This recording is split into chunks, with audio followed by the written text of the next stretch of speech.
All right, it's DBJ. It's day 6. I know I'm a little late, but this question is how prevalent is magic and where does it come from? Well, the answer to that simply is that magic is everywhere.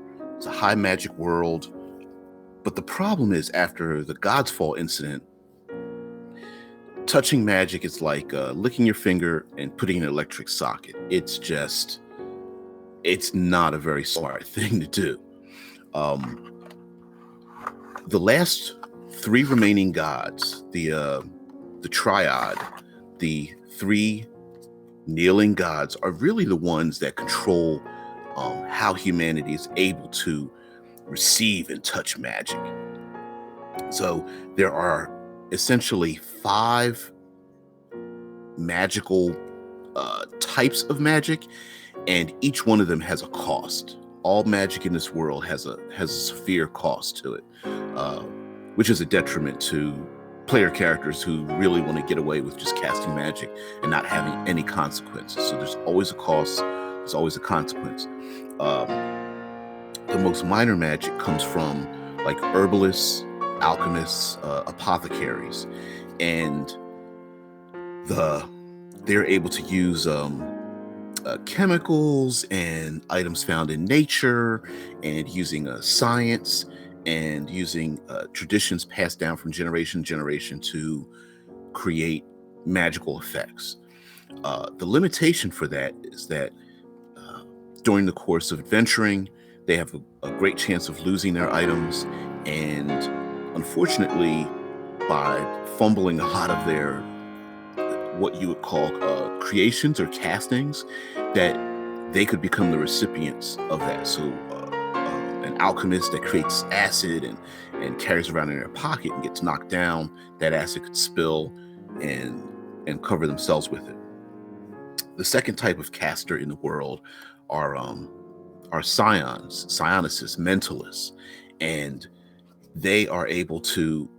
They have uh, used the power of the mind to, because they don't trust in the gods, they don't trust in mankind, they have to trust in themselves. And in order to survive in this very harsh world where the gods no longer control nature, they are no longer the foundation of how to predict um, society, they have learned to harness their mind and do it themselves. Uh, in my world, I don't use psionics as a separate thing. Essentially, it's just all the magical traditions, but they're all mentally created. The best part about that is not needing like spell components and verbal components or anything like that. The problem is that all their magic is concentration all the time. They want to create a magical shield or a place of anti-power or control someone's mind or anything like that. They have to concentrate on it. And so that means if they want to both uh, block a physical attack and knock someone down with a telekinetic blast, they have to be able to concentrate and split their concentration between more than one thing. Uh, the third one are the elementalists, and the elementalists are like from the old gods, the elder gods, you know, earth, wind, fire, nature, air, plants, animals, wild shaping, all that kind of thing. Their limitation is that because the gods no longer have established how mankind's relationship is with the wild, that they can lose themselves in it. They can um, get absorbed with the rage, change into a tree and not be able to change back, summon a storm that goes out of their control, that kind of thing. The fourth one is the faithful, the those who worship the divine, that worship the three kneeling gods. The three kneeling gods are the only ones that are left. The god of shadow and stone, god of blood and fire, and the god of winter and bone. And for the faithful, it is to them being able to be infused with the power of the divine is not a limitation at all. And so some of them dive headlong into what we consider very harmful, very dangerous pathways um, into not darkness, but into a way where they no longer seem human any longer. So those who worship the kneeling god of the dark um, tend to go blind. Some even going so far as to remove their own eyes. Um, but the magic that is infused with them, divine energies, will actually make their eyes turn blackened. They will cry in dark rivers, and they will go blind. Those who worship the god of blood and fire, it is required that they use their magic through a flame, an eternal flame that they treat each time. And of course, if that flame goes out, sorry, buddy, no magic. And lastly, those who worship the god of blood and the god of winter and bone. In a strange way, their magic is the magic of like unliving. It's like the magic of stasis, magic of cold, and their magic ends because they are. Um, I'm trying to figure out how to describe this in a way that's really short. Uh, they obtain an item that they want to create that is unchanging and so cannot be affected by the outside world. Diamond, the hardened stones, and petrified woods, and things of that nature. And would anything happen to them if they lose that? Uh, they lose divine favor. And lastly, of course, we have our wizards, we have our sorcerers, we have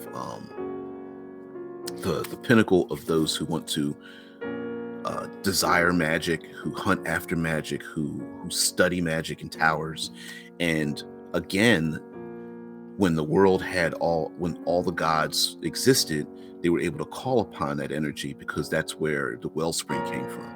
So in my world, magi and wizards, they actually derive their power from the divine, not asking for it, but it's like through the divine, that is how magic is able to be harnessed into our world. So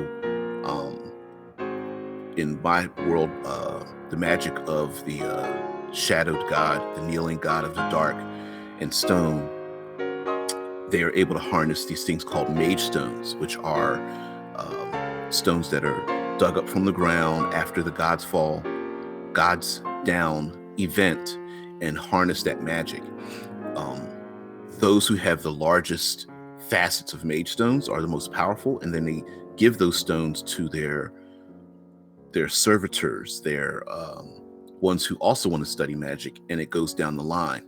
So someone can have a mage stone with like 20 facets. They can give one of those facets away to a student. They can give like 5 facets to a student, and then that student now has 5 stones, and then facets of a stone that combine together, and then one of those stones can be given to their student, so on and so forth. It's kind of like a giant magical GPS system. Magic derived from the god of blood and fire is that in order to cast magic, it's blood magic. It is like slicing yourself open and giving yourself over to the magic of the world. Unfortunately, it can weaken you and eventually kill you if you go too far. And lastly, magic from the kneeling god of blood and winter. This person, you'll actually start to turn undead. Your body will start to decay. You will start to turn gray, and those who are hunters of the undead will see you as such. So those are basically the methods and how magic is used in the world. Lastly, there's something that I use, kind of a plug here from a Critical Hit Publishing, since I am a contributing writer. Oops, sorry about the sound. Bam. A little backwards probably for you guys, but this is a wild magic deck, and this is this is the hardened physical viewable purpose that how I use wild magic in my world. Now, because of all the different types of people who cast magic, all of these cards, like all magic is not wild magic with this entire deck. Instead, different classes, different player characters would get a different number of these cards, about 5 or 6 of them.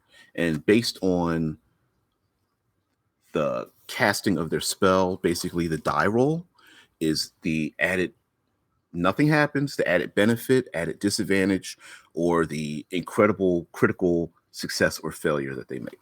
So anyway, just wanted to show you guys some of these. They are available from Critical Hit Publishing. Uh, these wild magic cards are much more how should I say, subtle, more thematic, not as wild and really bizarre as the chart in under sorcerers for wild magic. It's none of that. I change it to a sheep or a goat or whatever, or gemstones fly out of your hands or anything like that. Very much more thematic concerning magical use and power surging and drawing upon the ether. So anyway, check them out. Um, thank Captain Gothnog for these. And of course, you can go over to Drive Through RPG. All those links will be below. Thanks a lot.